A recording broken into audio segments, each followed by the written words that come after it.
Hello दोस्तों, मैं हूं आपका दोस्त प्रिंस मदेसिया और स्वागत करता हूं आप सभी का मेगा माइंड के इस चैनल पे। दोस्तों, आप सभी को पता है, बहुत अच्छे से पता है कि हम लोग जो फिजिक्स के चैप्टर 1 यहाँ पे कर रहे हैं उसके पिछले 5 लेक्चर्स हमारे आ चुके हैं। मतलब पिछले 5 क्लासेज हो चुकी हैं। आज की हमारी क्लास छठी क्लास है, छठवीं क्लास है।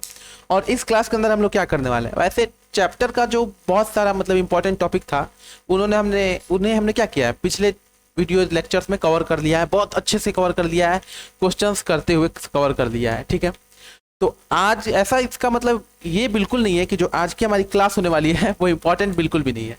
इम्पोर्टेंट ये भी उतना ही है जितना पीछे के 5 है। अगर आपने उन वीडियोस को नहीं देखा है तो जाके एक बार चैनल पे देख लीजिए, क्योंकि वो सब वीडियोस भी आप लोगों के लिए ही बनी है। बहुत अच्छी अच्छी वीडियो है, उनके अंदर आपके हर एक कॉन्सेप्ट को क्लियर किया गया है। आपके मन में क्या डाउट आ सकता है वो डाउट को भी हमने पूरा पूरा समझने का प्रयास किया है और दूर करने का भी कोशिश किया है अपने तरफ से। फिर भी अगर कुछ रह गया है तो आप लोग कमेंट सेक्शन में जाके अपनी भावनाओं को व्यक्त कर सकते हैं। हम लोग पूरा प्रयास करेंगे कि आप उसे दूर किया जाए। तो आइए, आज की क्लास में हम लोग क्या करने वाले हैं। तो देखिए, किरण से बहुत सारी चीजें हैं जो हम लोग पिछली क्लासेस में कर चुके हैं, लेकिन आज किरण से हम लोग क्या करेंगे, प्रतिबिंब का निर्माण। प्रतिबिंब वाला सेक्शन हमने पहले पढ़ लिया है। ठीक है, तो इसीलिए अब अवतल दर्पण में देखिए, अवतल दर्पण ये हमारा हो गया। ये अगर हमारा अवतल दर्पण है तो इसके लिए विभिन्न स्थितियों पर हम प्रतिबिंब का निर्माण करेंगे। अर्थात यहाँ पे कितने कंडीशन हो सकते हैं, पी एफ सी। यहाँ पे देखिए कितने कंडीशन हो सकते हैं। एक बार तो हम वस्तु को ध्रुव और फोकस के बीच में रख सकते हैं। दूसरी बार हम वस्तु को फोकस पे रख सकते हैं। तीसरी बार हम वस्तु को फोकस और वक्रता केंद्र के बीच में रख सकते हैं। चौथी बार वक्रता केंद्र पर ही रख सकते हैं। पांचवी बार कहाँ रख सकते हैं, वक्रता केंद्र और अनंत के बीच यहाँ पे। और छठी बार एकदम यहाँ पे सपोज क्या अनंत पे रख सकते हैं। मतलब हम लोग मान लेंगे कि अनंत से कोई किरण आ रही है। तो ये 6 कंडीशन है हमारे पास अवतल दर्पण में। तो आइए आज इसी पे देखेंगे कि पहले वाले प्रश्न पे क्या हो रहा है। और जो हमने जो 4 नियम बताए थे ना पिछले क्लास में, कौन कौन से, कि जब कोई किरण मुख्य अक्ष के समांतर आती है तो फोकस से जाती है, फोकस से आती है तो मुख्य अक्ष के समांतर हो जाती है, ध्रुव पे जितने डिग्री का कोण बनाते हुए आती है उतने डिग्री का कोण बनाते हुए ही निकलती है, और चौथा वक्रता केंद्र से आएगी तो वापस उसी पथ पे, उसी रास्ते पे, उसी रेखा पे वापस लौट जाएगी। तो ये हमारे 4 जो नियम है उन्हीं को लगा के हम क्या करेंगे, आज अपने इन सभी प्रतिबिंबों का निर्माण करेंगे। हमने एक बार आपका क्विक रिवीजन करा दिया जिससे आप लोगों को क्लास समझने में थोड़ा भी मुश्किल ना हो। अगर आप नए नए भी आए हैं, पहली बार जुड़े हैं, तब भी आपको कोई समस्या ना हो। आइए शुरू करते हैं। तो फर्स्टली मिटाते हैं हम लोग।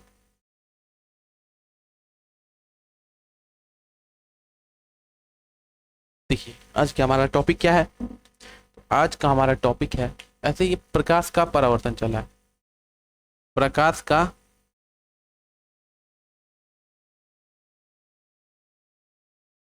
परावर्तन।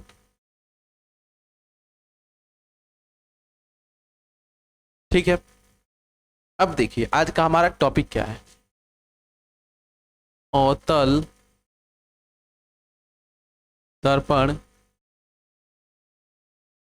के भिन्न भिन्न, मतलब अलग अलग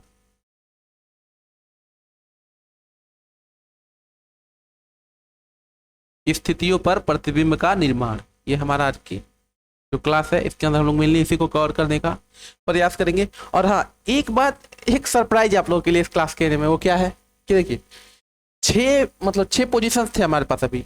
उन 6 पोजीशन पे मतलब वस्तु को रखिए, फिर उसका प्रतिबिंब याद करिए कि कहाँ पे है। क्योंकि अक्सर मेरे मतलब 1 नंबर ऑब्जेक्टिव में पूछ दिया जाता है कि अगर कोई वस्तु वक्रता केंद्र पर है तो उसका प्रतिबिंब कहाँ बनेगा। तो ये सब चीजें याद करने वाली हो जाती हैं, बहुत झंझट हो जाता है यार। तो इसलिए आज हम लोग को एक बहुत मास्टर ट्रिक बताएंगे उसके लिए, कि कैसे आप लोग केवल एक डायग्राम के हेल्प से, अगर आपने एक डायग्राम समझ लिया लास्ट में ना, तो मैं गारंटी देता हूँ कि आप लोग 6 के 6 समझ जाएंगे, सबके पोजीशन समझ जाएंगे, सबके आकार समझ जाएंगे, और आप लोग हर एक ऑब्जेक्टिव को तोड़ के रख देंगे जो इससे रिलेटेड होगा। जो सबके लिए बोलते हैं ना कष्ट है, वही आप लोग के लिए प्रसाद साबित होगा। देखिए कैसे होता है। अवतल दर्पण के लिए भिन्न भिन्न स्थितियों पर प्रतिबिंब का निर्माण। प्रतिबिंब का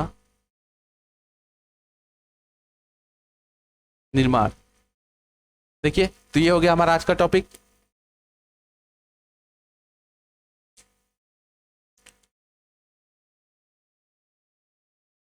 अब देखिए पोजीशन हमारे पास कितने हैं, हमारे पास पोजीशन हैं 6। ये है हमारा दर्पण का ध्रुव, दर्पण का मध्य भाग दर्पण का ध्रुव कहलाता है। मध्य भाग कहने का मतलब ये केंद्र नहीं, मध्य भाग मतलब इसका आधा हिस्सा।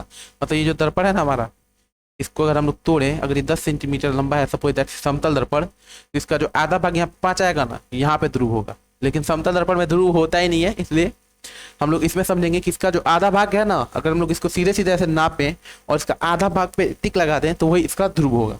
कितने बच्चे इसमें कंफ्यूज रहते हैं कि केंद्र को ही ध्रुव बोलते हैं।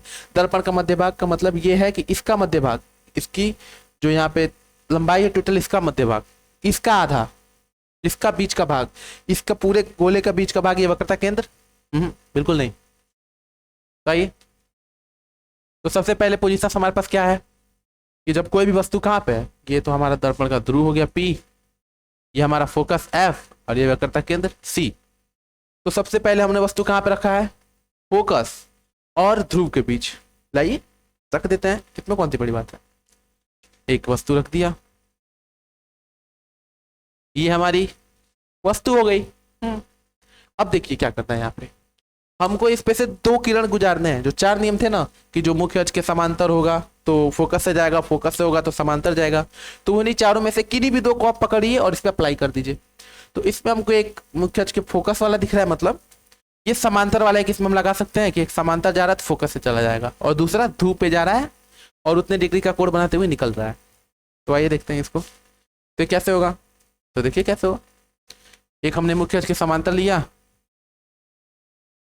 ये हमारी वस्तु है,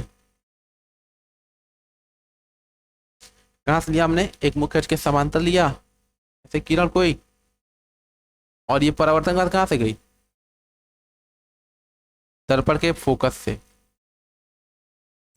कहां से गई, दर्पण के फोकस से निकलेगी, क्योंकि मुख्य अक्ष के समांतर जब भी कोई किरण आती है तो दर्पण के फोकस से ही जाती है, ये अटल सत्य है। तो हमने एक कहां से लिया, मुख्य अक्ष के समांतर ले लिया, कहाँ गई, फोकस से चली गई।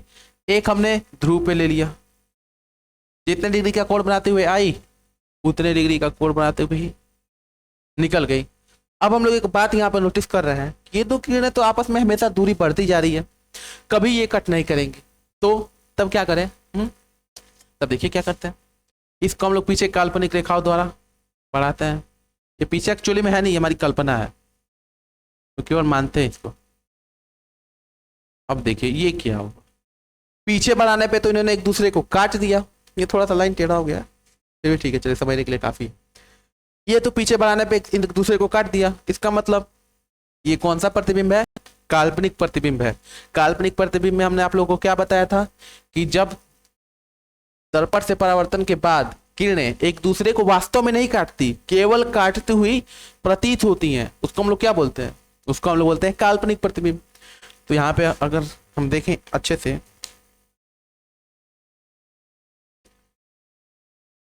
तो यहाँ पे हमारा प्रतिबिंब का निर्माण हुआ। अब प्रतिबिंब के बारे में आप लोग सब कुछ आप लोग खुद बता सकते हैं, देख के बता सकते हैं क्या। तो पहली चीज तो यही देखने में पता चल रही है, यहाँ पे लिख देते हैं, जब वस्तु ध्रुव तथा फोकस के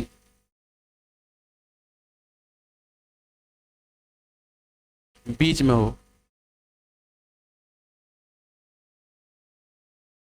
बीच में हो, कहाँ हो, जब वस्तु दर्पण के ध्रुव तथा फोकस के बीच में हो। चलिए ये तो ठीक है, बीच में कहीं भी, यहाँ पे कहीं भी रख सकते हैं, ऐसा जरूरी नहीं है कि मध्य भाग में ही रखें। तो अब प्रतिबिंब के बारे में आप लोग बताइए क्या होगा। प्रतिबिंब देखने से ही पता चल रहा है प्रतिबिंब कैसा है, सीधा है, वस्तु की अपेक्षा सीधा है, और वस्तु से बड़ा है, और प्रतिबिंब कैसा है, काल्पनिक है। हमने एक और चीज बताया था पिछले क्लासेस में आपको कि जब अगर कोई प्रतिबिंब काल्पनिक है तो वो सदैव सीधा ही होगा, दिखाई ना भी देना अगर वो प्रतिबिंब इतना छोटा है कि मतलब सुई की नोक में भी समा गया है वो प्रतिबिंब, लेकिन अगर वो काल्पनिक है तो वो सीधा ही है। अगर कोई पॉइंट पे, एकदम पॉइंट पे छोटा सा अगर प्रतिबिंब बन रहा है और वास्तविक किरणों के काटने से बन रहा है तो ये अटल सत्य है एकदम, क्या कि वो जब होगा तो वो उल्टा ही होगा। अगर वास्तविक रेखाएं काट रही है तो प्रतिबिंब सदैव उल्टा बनेगा, और अगर काल्पनिक रेखाएं काट रही है तो प्रतिबिंब आपका सीधा बनेगा। ये बात को आप लोग माइंड में एकदम अच्छे से बैठा लीजिए। तो क्या होगा यहाँ पे, वस्तु काल्पनिक रेखाओं से कटी तो प्रतिबिंब तो काल्पनिक हो गया, सीधा हो गया। इसी से पता चल रहा है वस्तु से बड़ा है, दर्पण के पीछे है। स्थिति अगर है, स्थिति आप लोग शायद तो लिख सकते हैं दर्पण के पीछे, लेकिन यहाँ पे इसका कोई क्या लिख देते हैं दर्पण के, आप लोग में से कितने बच्चे लटक जाते हैं, दर्पण के पीछे बनेगा। ये था हमारा पहला पोजीशन। जब वस्तु ध्रुव तथा फोकस के बीच में हो तो प्रतिबिंब कहाँ बनता है, दर्पण के पीछे बनता है, काल्पनिक बनता है, वस्तु से बड़ा बनता है, सीधा बनता है। इस पे आपको अक्सर क्वेश्चंस देखे जाते हैं। अगर आप लोग बिहार बोर्ड से हैं तब तो आपके पास भाई ऑब्जेक्टिव में ये बहुत ज्यादा काम आते हैं ये सब।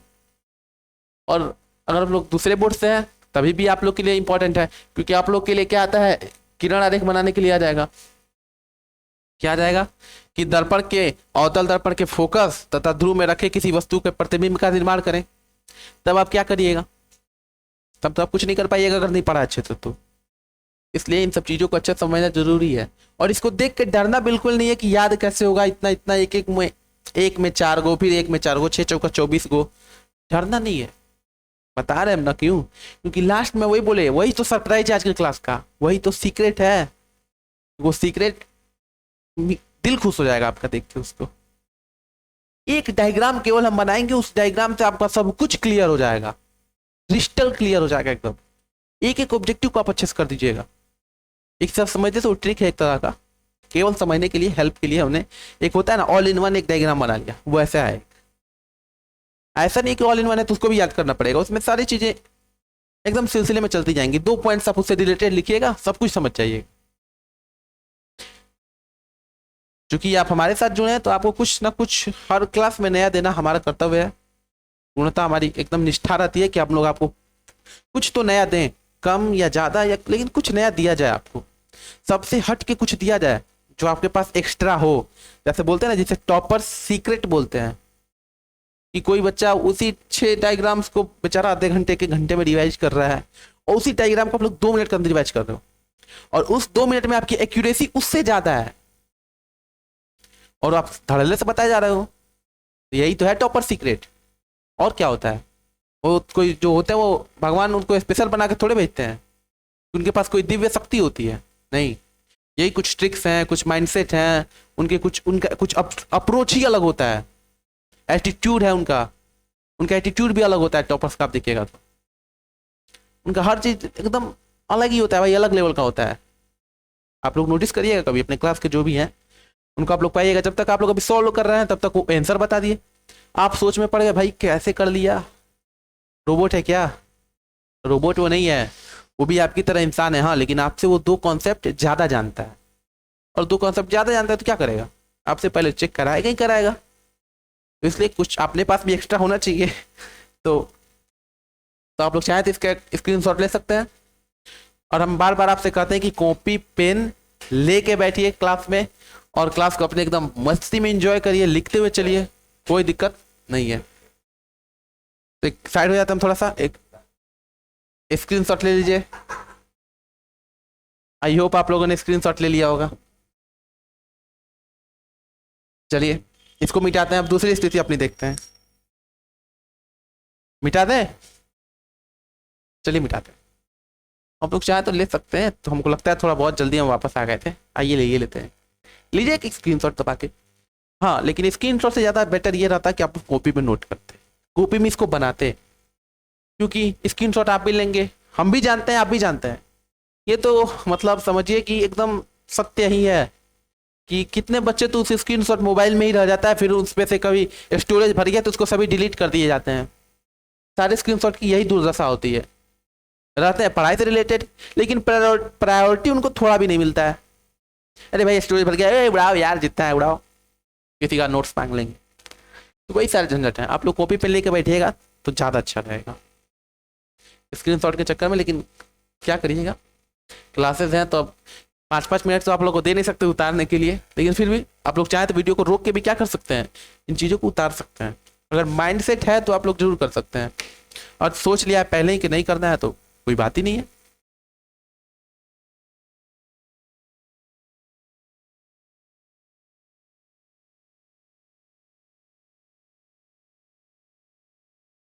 आइए हम अपनी दूसरी स्थिति देखते हैं। अब दूसरी स्थिति क्या है हमारे पास? दूसरी स्थिति क्या है? जब वस्तु दर्पण के फोकस पर हो।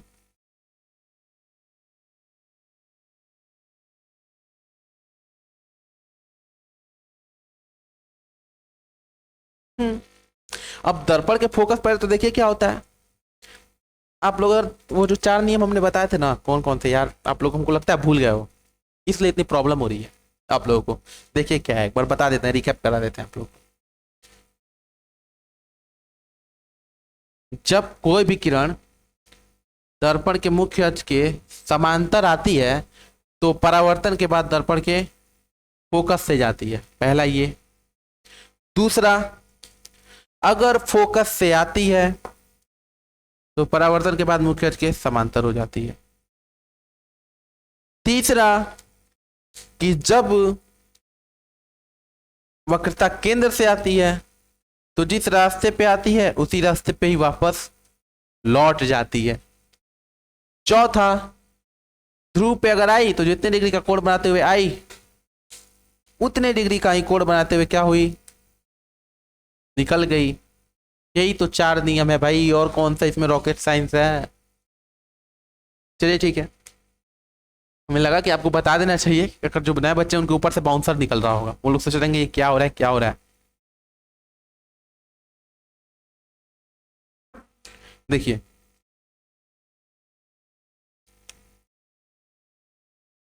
इस बार स्थिति हमारी क्या है, ये हो गया हमारे दर्पण का ध्रुव, फोकस, वक्रता केंद्र। इसको हम लोग रचित कर देते हैं क्योंकि बहुत बार बताएंगे, बहुत जरूरी है, इससे आपका पूरा डायग्राम गलत हो जाएगा आपने नहीं किया है तो। ठीक है, इस बार हमारी वस्तु है कहाँ पे, तो इस बार है फोकस पे। कहाँ पे है? फोकस पे। अब फोकस पे है तो यहाँ पे भी वही 2 नियम लगाएंगे हम लोग इजीली एकदम मस्ती में। पहला कौन सा? मुख्य अक्ष के समांतर। कहाँ से गई? फोकस से। ये टेढ़ा हो गया, सीधा करते हैं, तो वैसे भी हम लोग सीधा करने में तो एक्सपर्ट हैं। दूसरा, ध्रुव पे वैसे ही गई। अब आप लोग एक चीज यहाँ पे नोटिस कर पा रहे होंगे, क्या? तो आप लोग ये नोटिस कर पा रहे होंगे कि ये दोनों तो समांतर है। वैसे इस डायग्राम में थोड़ा सा समांतर नहीं है, लेकिन एक्चुअली में क्या होता है, दोनों किरणें आपस में समांतर होती हैं।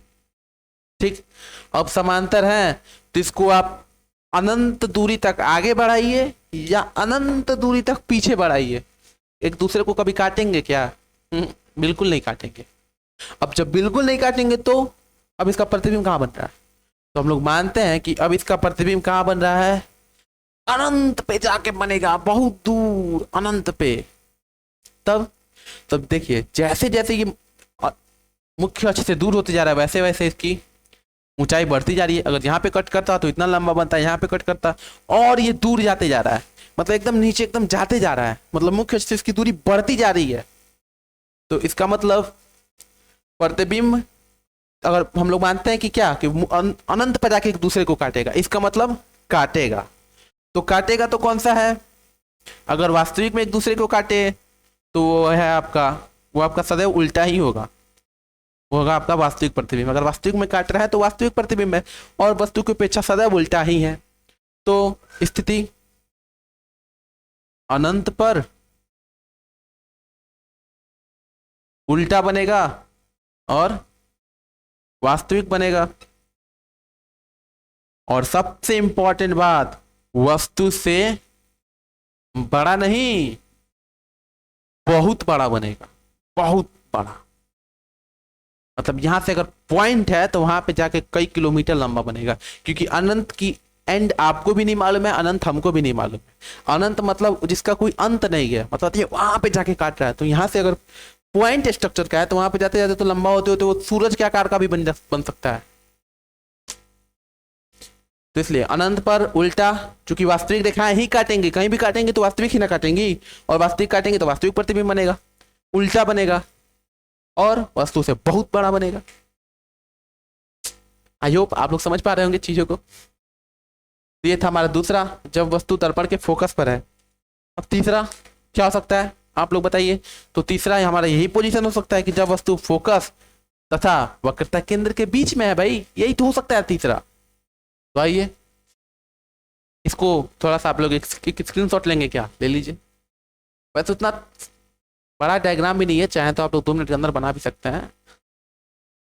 तो हम थोड़ा सा साइड हो जाते हैं, आप लोग एक स्क्रीनशॉट मार लीजिए तब तक तेजी में। चलिए 1 2 3 लेट्स गो। आइए अब देखते हैं तीसरा स्थिति हमारे पास क्या है। तो तीसरा स्थिति हमारे पास, जब वस्तु दर्पण के फोकस, काहे बार बार मिटा है, इसी को सुधार देंगे। फोकस तथा वक्रता केंद्र के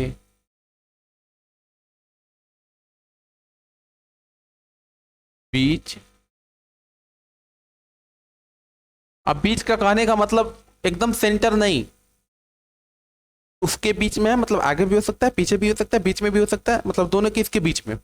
मतलब मानिए ये फोकस है, ये फोकस है अगर, और ये वक्रता केंद्र है, तो इसके बीच में यहां भी हो सकता है, यहां भी हो सकता है, यहां भी हो सकता है, कहीं भी किसी भी पोजीशन पर हो सकता है। तो आइए, तो तीसरा केस हमारे पास क्या, जब वस्तु दर्पण के फोकस तथा वक्रता केंद्र के बीच हो।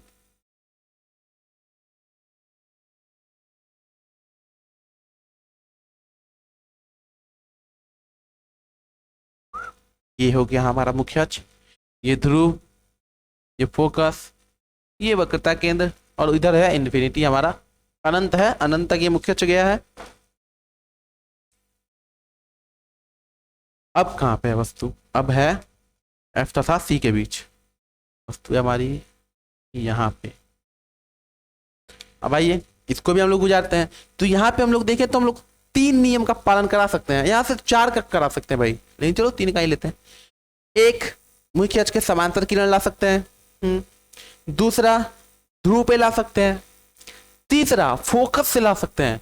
और आप लोग डायग्राम बनाते समय एक बात ध्यान रखिएगा कि जो नजदीक वाला पॉइंट है ना, उससे ले जाइएगा ना, तो एक्यूरेसी ज्यादा होती है, गलती होने की संभावना बहुत कम होती है। ठीक है, तो हम लोग क्या करेंगे, नजदीक वाले से ले जाएंगे। और समांतर वाले में क्या गलती होगा, सीधा एकदम इसके सीधा एकदम पैरेलल नाप के स्केल से खींच देना है, तो उसमें तो गलती होने का संभावना ही नहीं है कोई। तो ये जाएगा कहाँ से, फोकस से गया, ये टेढ़ा हो जाता है। कहाँ से गया, फोकस से। दूसरा हम लोग ले लेंगे मुख्य अक्ष के फोकस से। पहले ये था समांतर, गया फोकस से होके, अब आ रहा है फोकस से होके और जाएगा अब समांतर। तो आइए, प्रतिबिंब यहां पे बना,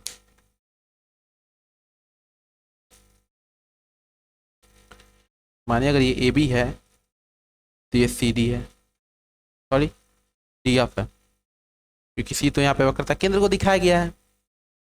अब एक बात आप लोग देख पा रहे होंगे, ये जो डी एफ है वो ए बी से बहुत बड़ा है, बहुत बड़ा नहीं, सॉरी बड़ा है, थोड़ा सा ही बड़ा है लेकिन बड़ा है। और इसके पहले वाले केस में क्या हो रहा था, बहुत बड़ा बन रहा था। ठीक है, तो आइए इसकी भी सब कुछ लिख लेते हैं, इसकी जो जो गुणवत्ता है, गुण है। पहला, चूंकि ये वास्तविक रेखाओं के काटने से बना है तो वास्तविक प्रतिबिंब है, वास्तविक प्रतिबिंब है। दूसरा, चूंकि अगर ये वास्तविक प्रतिबिंब है तो वस्तु की अपेक्षा उल्टा,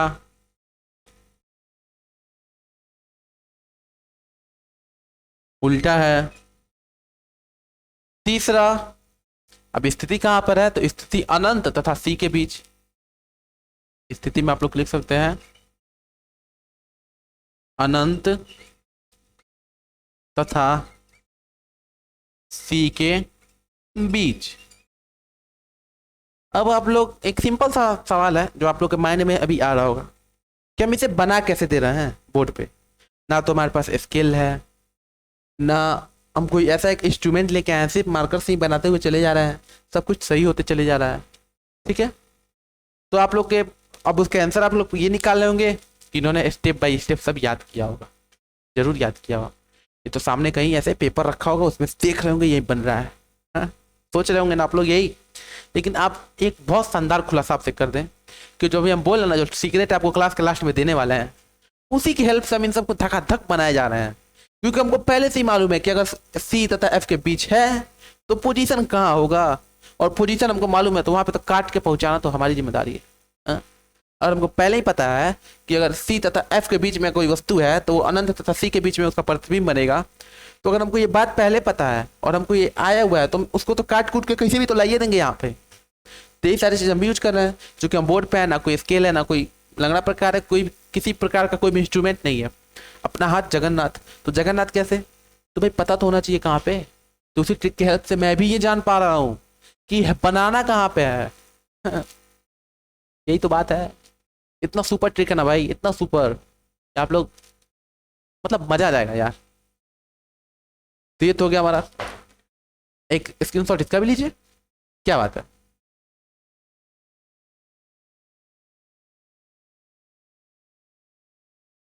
चलिए ठीक है, चौथी स्थिति। अब चौथी स्थिति हमारे पास क्या हो सकती है कि जब वस्तु दर्पण के वक्रता केंद्र पे हो। ये हो सकता है ना, यही हो सकता है, और क्या होगा। इसके आगे बढ़ेंगे तो वक्रता केंद्र पे ही होगा। जब वस्तु दर्पण के, बिठाओ इसको,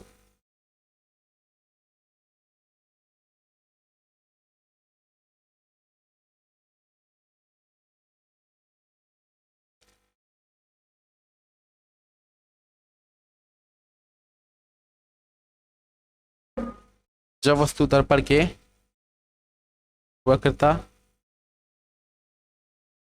केंद्र पर हो। देखिए, सबसे पहले तो दर्पण बनाना जरूरी है। ज्यादा दूर हो गया क्या, नहीं सही है।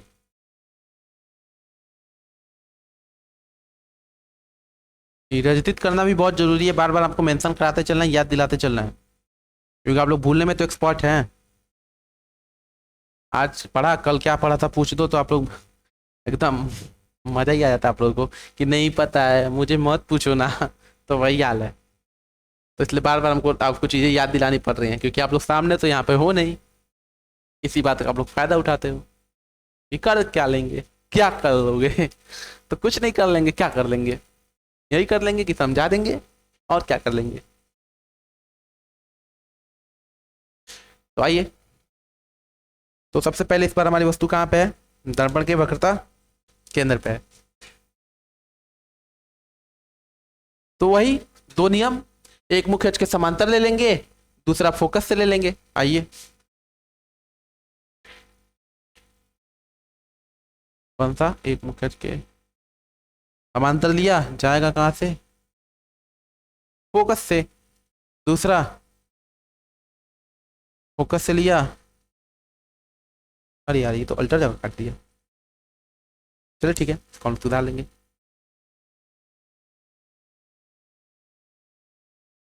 इसको कट करना है कहाँ पे, एकदम ये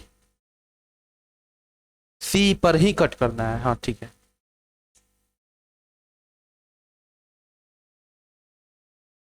अब आप लोग सोच रहे होंगे यार ये टेढ़ा कैसे हो गया। देखिए एकदम स्ट्रेट लाइन है, क्योंकि ये बोर्ड पे फिर भी बहुत ज़्यादा एक्यूरेट हमने बना दिया है, क्योंकि इसको कट यहीं पे करना है, सी पे ही करना है। क्योंकि हमको पहले से ही मालूम है कि जब प्रतिबिंब सी पे रहेगा तो सी पर ही बनेगा, और वस्तु के एकदम आकार का बनेगा, एकदम सेम टू सेम डिट्टो एकदम। जितना बड़ा वस्तु उतना बड़ा प्रतिबिंब। अगर वस्तु ए बी है तो प्रतिबिंब जो हमारे डी एफ है वो भी एकदम वस्तु के बराबर ही होगा। अब आइए इससे जुड़े सारे टर्म्स लिख लेते हैं। ये जो एरोज है ना, ये इनका भी बहुत रोल है। इस डायग्राम्स के अंदर छोटे छोटे जो चीजें हैं वो बहुत ज्यादा अस्तित्व रखती हैं। जैसे 10 किलो लोहा है उसका कोई वैल्यू नहीं है, लेकिन 1 ग्राम सोना है उसका वैल्यू है। तो वैसे ही आपने इतनी लंबी लाइंस खींची, इतने इतने ड्राइंग ये पूरा बनाया, लेकिन कोई वैल्यू नहीं है। लेकिन इस एरो और इस पेंट सतह का वैल्यू है। तो आइए सब कुछ लिख लेते हैं। वास्तविक रेखाओं के काटने से बनी है, तो प्रतिबिंब कैसा होगा? वास्तविक होगा। और अगर वास्तविक है तो कैसा होगा? उल्टा होगा भाई। और आकार कैसा होगा? वस्तु के बराबर आकार का होगा। स्थिति वक्रता केंद्र पर ही।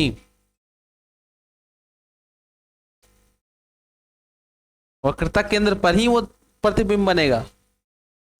तो आप लोग चाहे तो क्या है कि स्क्रीनशॉट ले लीजिए, ज्यादा इजी हो जाता है। स्क्रीनशॉट लीजिए तेजी में।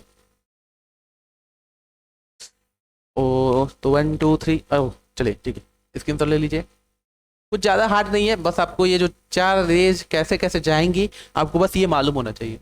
उसके बाद अगर आपको ये कुछ मालूम ही नहीं ना, ट्रिक वगैरह कोई ट्रिक आपको नहीं मालूम है, कोई कुछ नहीं मालूम है, लेकिन अगर आप इसको एक अच्छे से लंगड़े प्रकार से या किसी भी गोल चीज़ से बना लेते हो इसको, और फिर इसको नाप लेते हैं, और फिर एक बात आप लोग माइंड में बैठा लीजिएगा कि जो फोकस दूरी है इसके बीच की दूरी और इसके बीच की दूरी बराबर होती है। अभी लास्ट क्लास में ही प्रूव कराया है। तो नापते समय क्या करिएगा, इसको भी 2 सेंटीमीटर रखिएगा तो इसको भी 2 सेंटीमीटर ही रखिएगा बीच का डिस्टेंस। मतलब पी और एफ के बीच का दूरी 5 है तो एफ और सी के बीच का भी दूरी 5 रखिएगा। और तब वस्तु को रखिएगा कहीं पे और एकदम मतलब स्केल का प्रयोग करके कॉपी में एकदम एक्यूरेट बनाने का प्रयास कीजिएगा। अगर आपने दर्पण के मतलब इस मुख्य अक्ष के समांतर रखा उस किरण को, उस लाइन को, और इसको भी एकदम अच्छे से लाया, तो आपको जो डायग्राम है ना एकदम 100% सही बनेगा।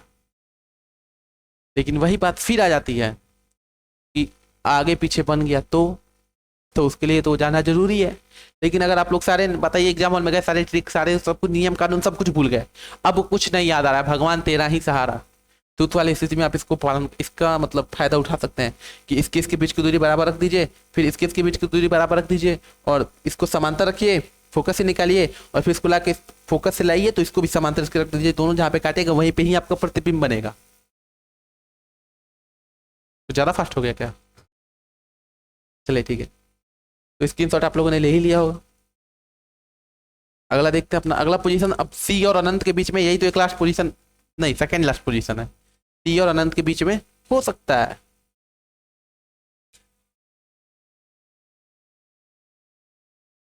अब देखिए इसे मिटा देते हैं। जब वस्तु दर्पण के वक्रता केंद्र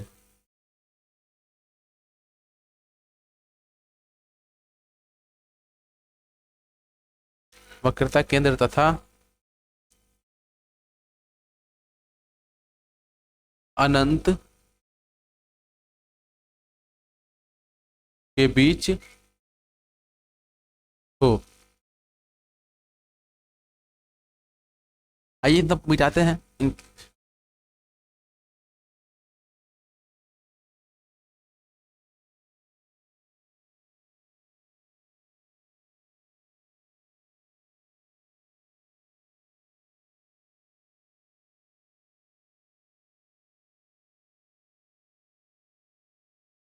टेढ़ा हो गया क्या?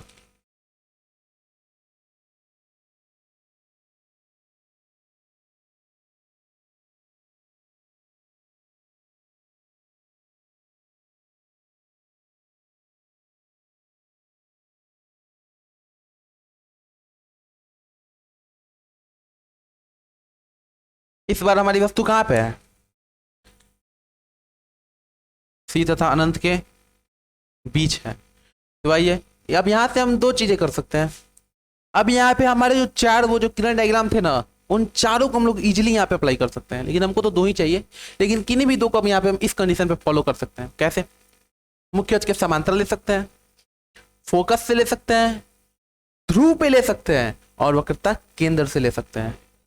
तो सबसे इंपॉर्टेंट पहले हमने आपको बताया कि जो नजदीक वाला पॉइंट है उससे लीजिएगा तो एक्यूरेसी आपकी एकदम मस्त होगी, गलत होने का संभावना बिल्कुल भी नहीं होगा। बहुत कम चांसेस होंगे गलत होने की, क्योंकि यहाँ तक लाइएगा तो थोड़ा सा टेढ़ा मेढ़ा हुआ तो बात बिगड़ जाएगी। तो मानिए हमारा वस्तु है ए बी, इससे कोई किरण आ रही है। अब हम इसको क्या करें, मुख्य अक्ष के समांतर लें क्या? हाँ समांतर ले सकते हैं, क्योंकि या हम फोकस से भी ले सकते हैं, लेकिन हम लोग क्या करेंगे, समांतर ही लेंगे। समांतर लिया, क्या सीधी लाइन है, हम तो खुद शौक हो गए। और कहाँ जाएंगे, फोकस से चला गया। दूसरा, अब हम लोग चाहें तो फोकस मतलब मुख्य अक्ष के समांतर ले गए हैं, तो एक बार फोकस से ले जाके मुख्य अक्ष के समांतर ले सकते हैं। लेकिन इतना हम कष्ट पीड़ा दुख क्यों उठाएं, जब हम लोग सी से लाएंगे तो सीधे सीधे सी यहीं पे काट देगा। आइए दूसरी रेखा अपनी निकालते हैं। ये जो सी है, तो इससे अगर कोई किरण आई है तो वापस इसी पथ पे लौट जाती है, इसी रास्ते पे गई, मतलब कट कहाँ किया, यहाँ पे। प्रतिबिंब आप लोग देख के बता सकते हैं, इसमें कुछ ज्यादा टफ नहीं है। यहीं पे यही ना प्रतिबिंब हमारा, DF। अब देख के ही पता चल रहा है जो प्रतिबिंब है वस्तु से छोटा है, वक्रता केंद्र तथा F के बीच में है। ठीक है, तो आइए इन्हीं सब चीजों को तो लिख देना हमको इजली। आइए लिखते हैं, ये हमारा केस नंबर 5 है क्या? हाँ 5 है। ये 2 बार तब तो इसको चेंज ही नहीं कर रहा है, ये 5 है। इसके पहले वाला 4 था। तो आइए लिखते हैं क्या क्या हुआ है यहाँ पे। वास्तविक रेखाएं काट रही हैं, अवतल दर्पण में केवल एक ही काल्पनिक प्रतिबिंब बनता है जो P तथा F के बीच होता है, बाकी सब वास्तविक बनता है, इसलिए ज्यादा टेंशन नहीं लेना है। तो आइए देखते हैं क्या होता है। प्रतिबिंब कैसा है, वास्तविक है और उल्टा है। ठीक, और क्या है, वस्तु से छोटा है। अब यहाँ पे आप लोग देखिएगा हम छोटा शब्द यूज कर रहे हैं, अभी एक और टर्म आएगा जिसमें वस्तु से बहुत छोटा होगा। वस्तु से छोटा है और स्थिति कहाँ पे है, तो स्थिति है इसकी कहाँ पे, C तथा F के बीच, C तथा F के बीच में इसकी C है। यही सब चीजें हैं, उतनी ज्यादा कुछ टफ है क्या, मतलब ये टफ था क्या? सीधे 2 किरण को भी पकड़ के गुजारा, एकदम रिजल्ट हमारे सामने है? आइए अब अपना जो सबसे इम्पोर्टेंट वाला, इम्पोर्टेंट तो हाँ सब इम्पोर्टेंट तो सभी है, लेकिन जो छठा वाला केस है ना हमारा, सबसे इजी यही है, तो हमको सबसे इजी यही लगता है, क्योंकि सीधे सीधे बस निकाल देना होता है, कुछ ज्यादा झंझट नहीं होता है ना वस्तु रखने का। हाँ प्रतिबिंब तो मिलता है, लेकिन प्रतिबिंब का लेखा जो है ना उसको भी खींचना नहीं पड़ता है, बहुत आसानी से मिल जाता है। इससे भी इस बार हम लोग पूरा मिटाएंगे, क्योंकि इसका भी कोई काम नहीं है हमारे पास। केस नंबर 6 हमारे पास क्या है कि जब वस्तु अनंत पर हो,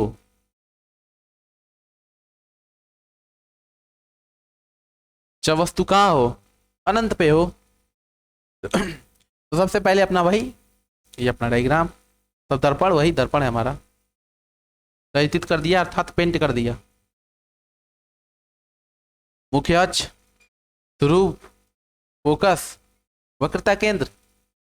इस बार वस्तु कहाँ पे, यहाँ पे अनंत पे है, तो मानते हैं अनंत पे है, तो उससे बहुत सारी किरणें निकल के आ रही होंगी, अनगिनत किरणें निकल के आ रही होंगी भाई, हर डायरेक्शन में किरणें जा रही होंगी।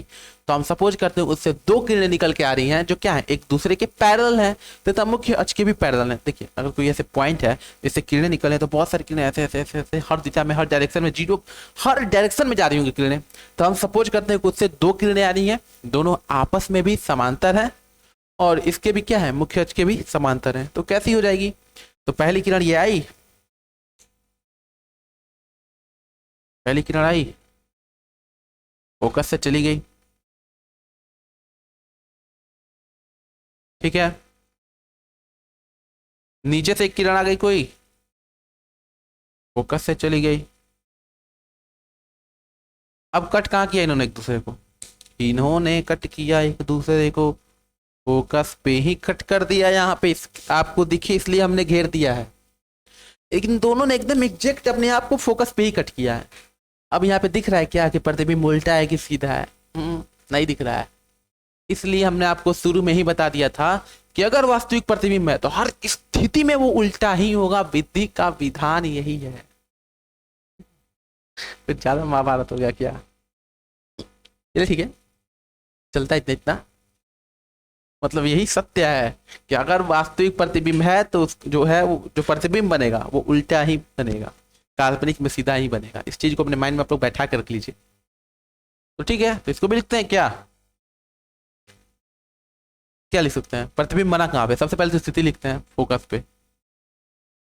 प्रतिबिंब बना कहाँ हमारा? फोकस पर।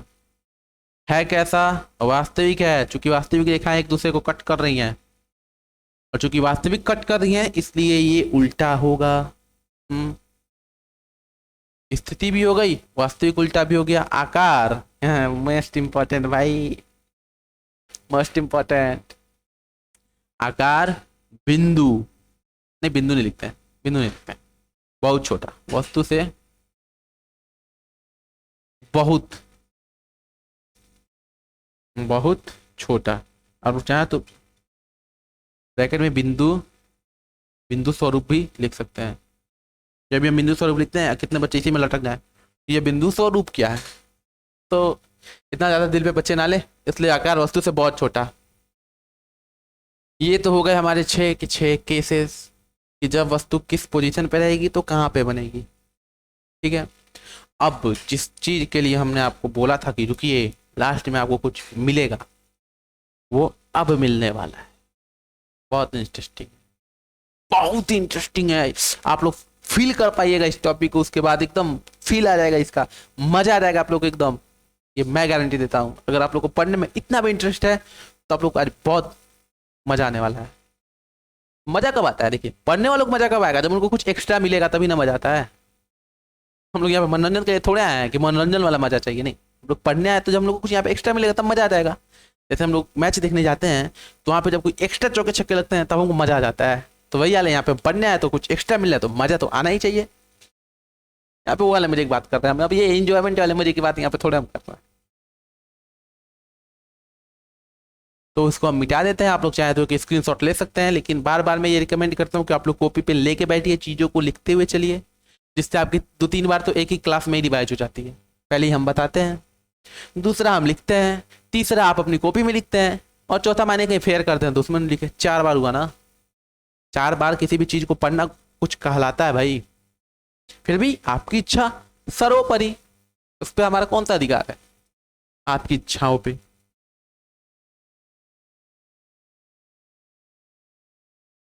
इसको हम क्या करते हैं? मिटाया। अब देखिए, अगर पीछे के 6 डायग्राम्स आपको याद है तभी आपको एक मास्टर डायग्राम मिलने वाला है, कि आपको एक डायग्राम से सब कुछ क्लियर हो जाएगा।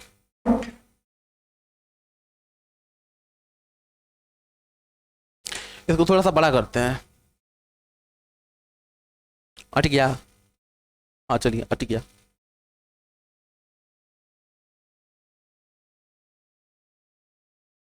अरे भाई ये तो टेढ़ा हो गया।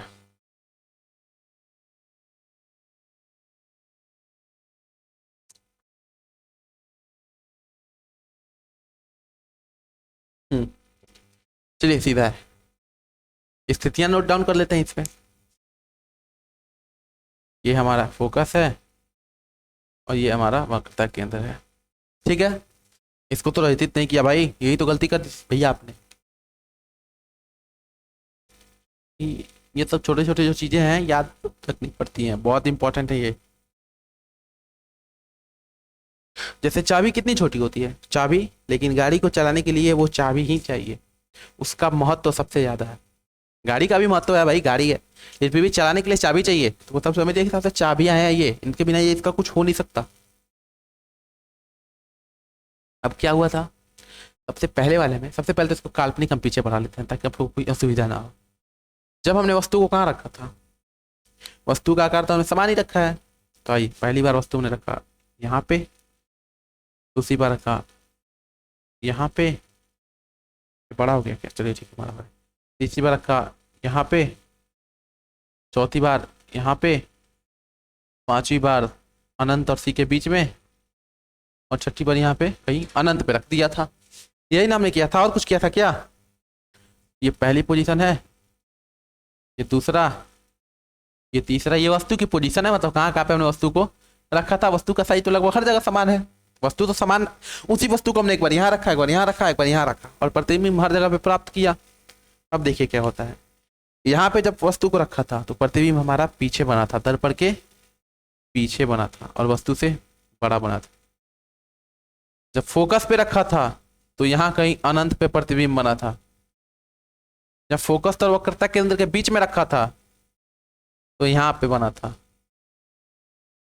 और वस्तु से थोड़ा सा बड़ा बना था। जब केंद्र पे रखा था तो एकदम वस्तु के आकार का ही बना था। जब और इसको पीछे बढ़ाया है तो और इससे छोटा बना था, और जब एकदम अनंत पे ले गए तो एकदम यहीं पे बन गया था। आप लोग एक बात देख पा रहे होंगे इसके अंदर, जैसे जैसे ये आप इसको एक एक्सेप्शन मान सकते हैं कि जब P तथा F के बीच में रहेगा तो क्या होगा। ये दर्पण के ध्रुव तथा F के फोकस के बीच में रहेगा तो एक बस एक यही काल्पनिक बनता है, उसके बाद से सब कुछ आपका इसी फॉर्मेट में चलेगा। तो एक बात आपको माइंड में हमेशा रखना ही पड़ेगा कि क्या, कि जब P और F के बीच में होगा तो काल्पनिक और वस्तु से बड़ा, बाकी सब यहाँ से तो एकदम सिलसिलेवार है, एकदम मस्त एकदम। देखिए क्या हो रहा है, वस्तु 2 पे थी तो वस्तु, मतलब जब वस्तु हमने फोकस पे रखा था तो बहुत बड़ी बनी थी ना। जब फोकस और वक्रता केंद्र के बीच में रखा दिया तब कहाँ पे बनी, वक्रता केंद्र अनंत के, ये अनंत के बीच में बनी और वस्तु से थोड़ी सी बड़ी बनी। जब वक्रता केंद्र पर रखा तो वक्रता केंद्र पर ही बन गई, समान आकार की बनी। वक्रता केंद्र और अनंत के बीच में रखा तो वक्रता केंद्र और फोकस के बीच में बनी और थोड़ी सी छोटी बनी। एकदम अनंत पे ले जाकर रख दिया, एकदम फोकस पे बन गई और बहुत छोटी बन गई। इसका मतलब जैसे जैसे हम दर्पण से दूर हटते जा रहे हैं, प्रतिबिंब दर्पण के पास आते जा रहा है। हाँ समझे क्या मतलब, हम यहाँ पे थे, एक स्टेप आगे बढ़े, मतलब समझिए दूसरे स्थान पे थे अगर, तो हम एक स्टेप इधर आगे बढ़े तो ये एक स्टेप इधर आगे आ गया, फिर हम एक स्टेप और आगे बढ़े, ये एक स्टेप और आगे आ गया, ये हम एक स्टेप और आगे बढ़े, ये एक स्टेप और आगे आ गया, हम एक स्टेप और आगे बढ़े, ये एक स्टेप और आगे आ गया। मतलब हम जैसे जैसे स्टेप बाय स्टेप आगे बढ़ते जा रहे हैं, मतलब पीछे बढ़ते जा रहे हैं, ये आगे आते जा रहा है। मतलब जैसे जैसे हम दर्पण से दूर जाते जा रहे हैं ये नजदीक आते जा रहा है, और जैसे जैसे हम पीछे जा रहे हैं वैसे वैसे इसका आकार भी घटता जा रहा है, आकार भी घटता जा रहा है। तो इसी चीजों को तो लिखना है आपको। अगर आप इस एक डायग्राम को एक बार में अच्छे से समझ गए तो आप हर पोजीशन को जान गए हैं। अगर आपसे कोई पूछ दे कि जब वस्तु दर्पण के ध्रुव मतलब फोकस पे है तो बताइए कहाँ पे होगा, तो जब फोकस पे है तो कहाँ पे है, अनंत पे है। ठीक है, अब एक बार इन्हीं चीजों को लिख दे, क्या जगह है, हाँ बहुत जगह, बहुत जगह है, वाह मजा आ गया। कहाँ पे लिखे भाई, अच्छा यहीं पे लिख देता है। देखिए आप लोग को इसको जबकि अपने नीचे लिख लीजिएगा, जब पहला नियम है, नियम क्या है बस समझने के लिए, ट्रिक्स वगैरह है। जैसे जैसे वस्तु दर्पण से दूर जाता है प्रतिबिंब दर्पण के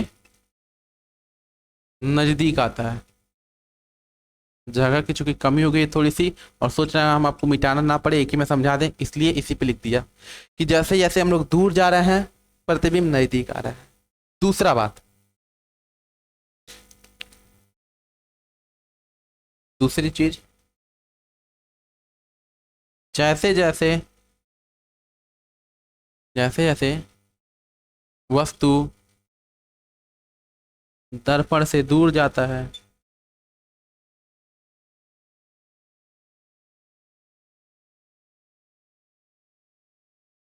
दूर जाता है प्रतिबिंब का आकार घट रहा है। ठीक है, प्रतिबिंब का आकार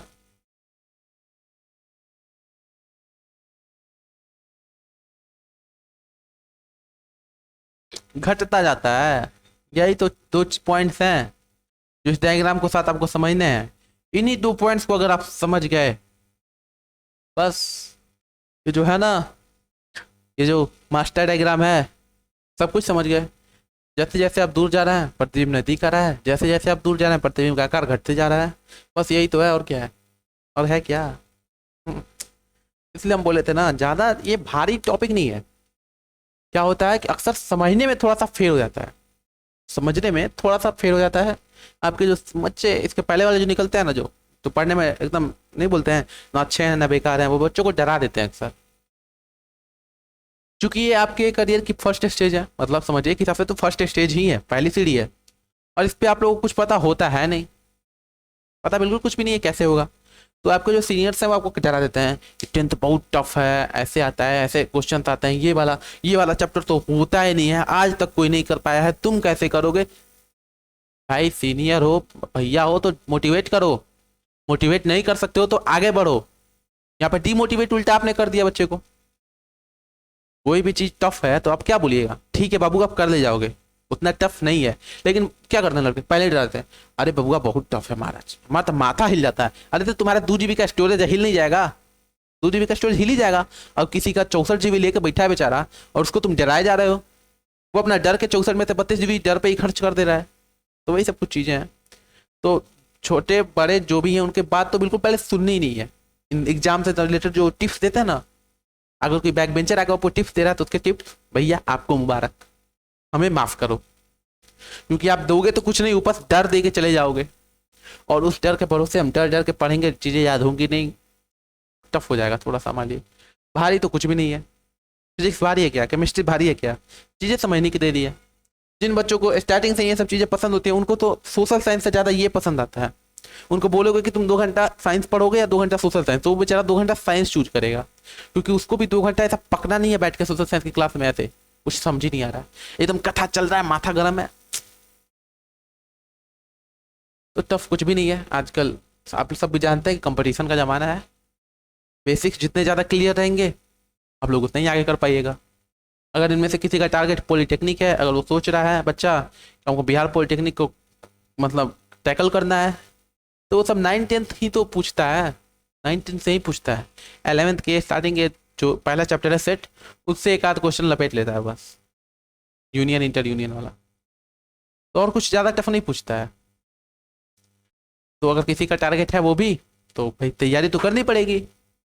बिना मेहनत के नहीं बोलते हैं, बिना मेहनत के तो आजकल वो पानी भी नहीं मिलता, पानी भी जाके लेना पड़ता है घर में, उसके लिए भी मेहनत करना पड़ता है। भोजन के लिए भी कुछ नहीं, कुछ बड़े राजा हो लेकिन बोलना पड़ेगा, खाना लाके दो, साथ बोलना पड़ा ना, भाई आपका मन थोड़े पड़ रहा है यहाँ पे, तो पढ़ना तो पड़ेगा। ऐसा नहीं है कोई शॉर्टकट, बिल्कुल नहीं है। ये सब ट्रिक्स वगैरह हैं जो आदमी बता देता है जिससे आपको चीज़ें समझने में आसान हो, लेकिन मेहनत आपको करना है।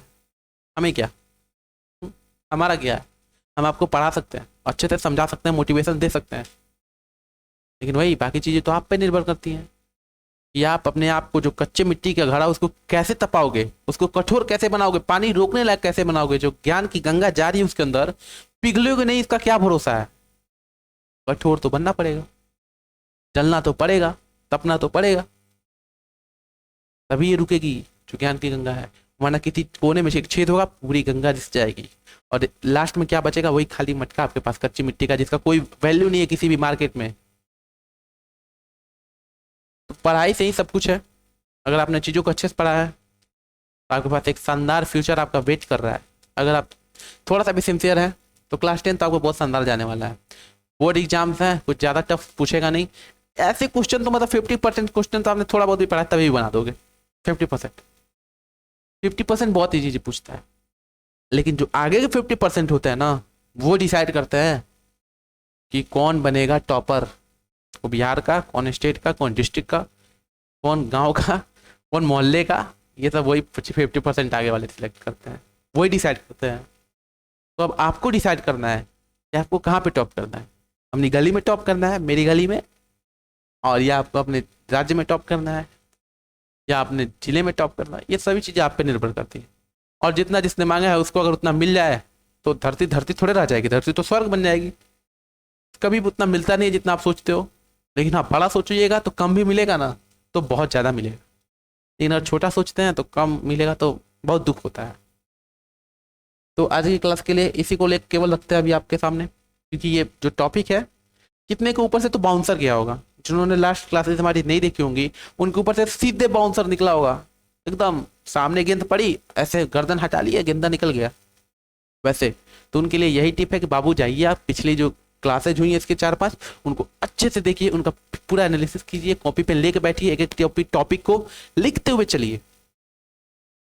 रिकॉर्डेड क्लास का यही तो फायदा है, आप लोग उसको किसी भी मूवमेंट पे रोक सकते हो, कैसे भी लिख सकते हो। आपको मतलब जल्दी कवर करना है 1.5 गुना स्पीड पे कर सकते हो, 2 गुना कर सकते हो, यही तो फायदे हैं इसके। लेकिन फिर भी अगर आप फायदे नहीं उठा रहे हो इस टेक्नोलॉजी के जमाने में, मोबाइल का दुरुपयोग कर रहे हो, केवल मोबाइल को आपने एकदम इंजॉयमेंट की चीज बना के रखी है ना, तो आप बहुत गलत कर रहे हो।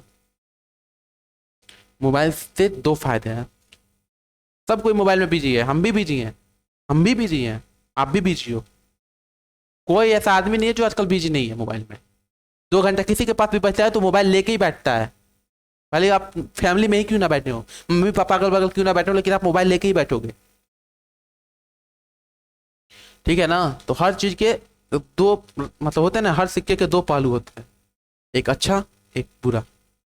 तो हो सक हम ये नहीं कह रहे कि बुरे वाले को मत करिए, आप इंस्टाग्राम मत चलाइए, यूट्यूब मत चलाइए, व्हाट्सएप मत चलाइए, एक्सप्लोजन मत चलाइए, फेसबुक मत चलाइए, सब चलाइए, सब कुछ करिए, जिंदगी में जो मन है सब करिए। लेकिन अपना एक टारगेट बनाइए कि आज हमको ये चीज पढ़ लेना है, उसके बाद कुछ भी करो भाई, क्या टेंशन है। आज का टारगेट पूरा हुआ, मस्ती, अब यहाँ से टारगेट पूरा कर लिए हैं, कोई दिक्कत नहीं है। फिर नेक्स्ट डे का टारगेट सेट करेंगे कि आज ये करना है, फिर टारगेट पूरा करेंगे, फिर घूमेंगे। काहे नहीं घूमेंगे भाई, एगो तो जिंदगी मिली, उसको भी हम पढ़ने में लगा दें 24 घंटा, पता चला 24 घंटा पढ़ने में लगा दें। अभी 10th क्लास में है आप लोग, अभी आप लोग को उतना प्रेशर लेने की जरूरत नहीं है, 18 घंटे 20 घंटे नहीं। आप लोग अगर इस टाइम पे हम अगर 4 घंटे भी डेली आप लोग डेली डेली पढ़ देते हैं ना, तभी भी आप लोग के लिए पर्याप्त है, पर्याप्त, एकदम पर्याप्त। इसलिए आप लोग ज्यादा टेंशन लेने की जरूरत है नहीं, मिनिमम 4 घंटे भी अगर आप लोग पढ़ते हो तो आप लोग के लिए पर्याप्त है। और अगर आप लोग 8 घंटे पढ़ दे रहे हो भाई, तो आप ही तो वो लड़के हो, आप ही वो लड़के हो जिसको अगले साल टॉपर का वो जो मिलता है 1.5 लाख रुपया वो मिलने वाला है। तो यही सब कुछ चीजें हैं, तो बताना हमारा दायित्व है, कर्तव्य है, as a mentor, as a tutor. बाकी सारी चीजें आप पे डिपेंड करती हैं, आपको डिसाइड करना है, सेल्फ कंट्रोल आपको करना है। कोई किसी को कंट्रोल नहीं करा सकता जब तक वो बंदा खुद ना चाहे। बोलते हैं ना, कोई किसी का शराब नहीं छुड़ा सकता जब तक वो बंदा खुद ना चाहे कि हमको शराब छोड़ना है, सिगरेट छोड़ना है, तभी वो छोड़ेगा, जब वो चाहेगा तब छोड़ेगा, कोई जबरदस्ती नहीं कर सकता। तो वही सब चीजें हैं। तो आप लोग क्या करेंगे, इसको एक अगर आप जिनको समझ में आ गया है, हमने एकदम पूरा प्रयास किया अपने तरफ से कि आप लोग को एकदम इजीली समझा सकें। पिछले कुछ टॉपिक्स को भी हमने क्लास में लिया कि कौन कौन से मतलब किरण के नियम हैं जिससे किरणें परावर्तित होती हैं। लेकिन फिर भी अगर आप लोग को थोड़ा बहुत कहीं फंस रहा है तो आप लोग वीडियो को एक बार और देख लीजिएगा, 2 गुनी स्पीड पे देख लीजिएगा, 175 पे देख लीजिएगा, 150 पे देख लीजिएगा, आपकी चॉइस। तो इसी के साथ अपने क्लास को आज एंड करते हैं। चैनल को लाइक शेयर और सब्सक्राइब कर दीजिएगा, अपने दोस्तों के पास, अपने छोटे भाई बहनों के पास, अपने यारों के पास शेयर कर दीजिए, क्योंकि कैसे भी हैं तो आपके ही दोस्त, उनका भी तो कुछ भला करो भाई। तो ठीक है, इसी के साथ आपसे लेते हैं विदा, मिलते हैं अगले क्लास में, तब तक के लिए good night, tata bye bye, जय हिंद।